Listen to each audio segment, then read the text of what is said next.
And with like the the YouTube phenomenon making like instant internet stars out of people, the entertainment like spectrum has changed. Even if you're not necessarily in a band, if you've done something viral, now you're a celeb. And it's kind of silly. It's just like MySpace. You can do nothing but friend a million people. I just want to hold something else other than the one shot. The ketchup is a good idea, definitely, because it's not Heinz. So, have you guys partnered up with anyone who does digital distribution type stuff, or not really there? I mean, I got my own little label and I haven't even done that, so I was just curious if you guys are sort of... We have a distributor now, but the idea wasn't really try to put this stuff out and try to make it a hit. You know, I mean, of course you'd love that to happen, but you got to be realistic and realize that more or less you're going to probably they're going to nick one song and play it, and hopefully somebody will like it. And you know, my daughter doesn't. What we have these days is one of your songs gets picked for a video game. You're doing right about that. Then you're good. You are good to go at that point. Now you can make some serious cash off that. My thing is like I'll pick up a CD and I'll be like, well, how's this thing start?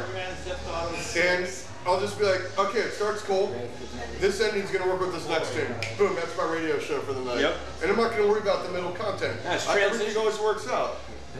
And the Electric Prunes, wow, these guys have a new CD. Man, I'm on it. I'll listen to the end of it, see how it works out. Yeah, you know, I mean, you send me a promo, I'm gonna play it. You know, the bottom line is, how's your daughter? Your daughter? My daughter's 24. No. You were saying I'm just finishing your thought. You know, the greatest reward of this, I have a granddaughter in Memphis, Tennessee. She's 15, and she told me, you know, everybody in my class knows your band. Right on. 15-year-olds. Okay, well, there's something about longevity. You know, that's a kind of a spiritual pump. Like, it's nice to have money in your bank account, but it's also nice to sort of think that you could be eternal in some funny kind of way. You know, I mean, I don't know that you would be, but in some way that people remember you. You know, I was thinking about this today. It's really funny, and maybe you guys will pick up on it or get you know, some motivation. I was thinking about our parents' generation. Like, I've got an 85-year-old dad, and it's like they've got a couple things. It's like, I worked my job, I retired, I was in the war, and that's what I did. Well, where's your art? You can walk through a cemetery full of people and they work their job, but no one's remembered because they worked their job. It's like, okay, you fought, okay, so now you got that cross. You had Pollock and all those guys. And it's cool. And it's cool.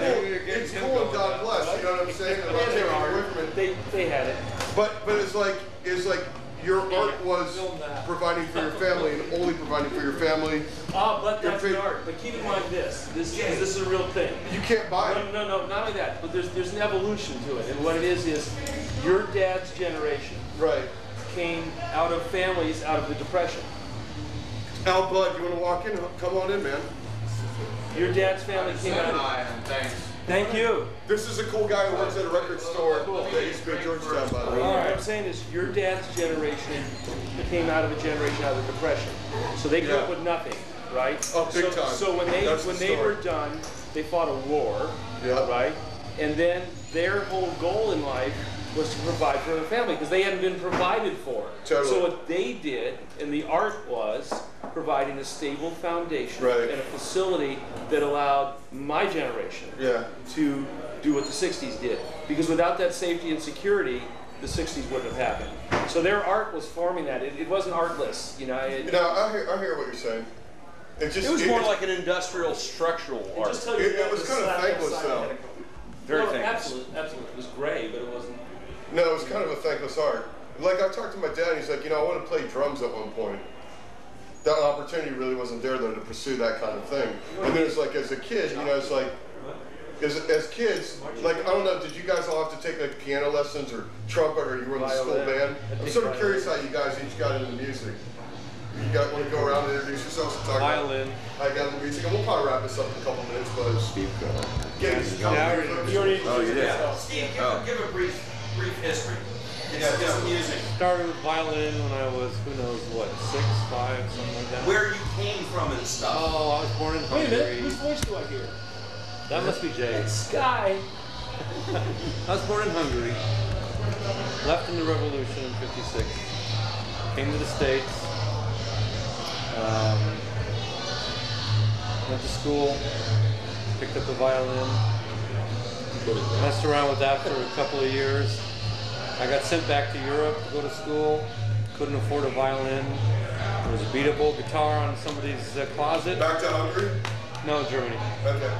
Had 4 strings on it, so I just started banging out stuff on it. Got new strings and... 2 more strings now. 2 more East Germany or West Germany? West Germany. Okay. Yeah. Yeah, definitely. Bavaria. And, it's all downhill from there. That's good video. You want me to do it?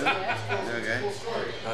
Okay, and I'm James, and I had actually my musical experience. I started off as a drummer. I took drum lessons, played in the high school band as a marching drummer, Right on.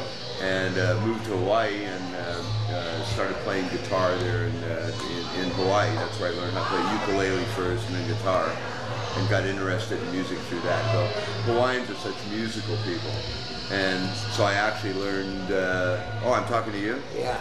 The Hawaiians are so musical, brada. And that's what actually made me enjoy and develop a love for music. Wow, dude. And the band actually started after I came back from Hawaii. That was the idea, was actually make some music that pleased people. So if you want to please people, you want to be, you want to be accepted and you want love. That's what, when you're young, the coolest thing is to be in a band and you get some chicks, Never know. Some guys do. Hell, the bottom line here is the girls. Come on now, let's tell the truth. A little money, and what that money's going to get you what?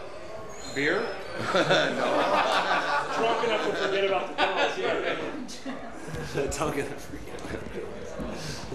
Let's see. I started playing against my will the violin at school and hated every freaking moment of that instrument. And then my dad had a grocery store in Arlington, Virginia. Nice. And he came and somebody couldn't pay his bill, so he gave him a guitar instead. He brought him home and said, "You're the oldest kid, you get the first option to play this." So I started taking lessons on the horrible guitar.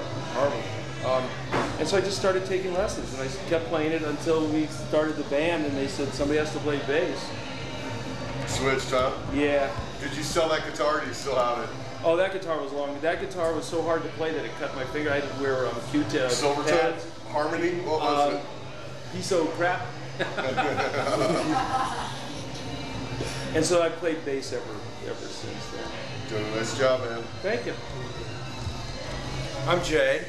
I was born in Hollywood, California at a very young age.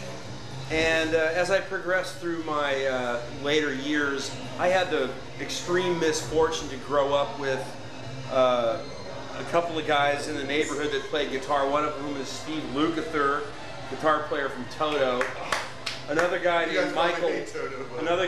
named Michael Landau, who's played with every platinum selling artist on the planet. So there was a little pressure in the neighborhood to pick up a 6-string. I made a very lame attempt at it, but I've been doing it so long now, because see, I'm like old as dirt. I know which end to point at the kids now. So here I am with these lads. I'm sorry, what? Hey, by the way, there's a kid. Get him on film. He's next to her now. That's how Blood. He's in a really cool band around. Al's in a really cool band around town. I just came in here for the beer. No, seriously. Al not only bartends here, but he's in a really cool band in town called The Shirts. And yeah, they're a lot of fun. They're very high energy. Cool. Like seriously, very high energy. Even if I wasn't getting paid to be here, I would have been here. Yeah, he really works. He's into all the right punk and garage, and he works at Smash Records, which is like a 25-year plus legacy in cool music in this town. Cool. So, like I said, all the right people were here tonight to see your band. Are you not giving them high marks? Oh man, it was awesome. Yeah, that's what. Thank you.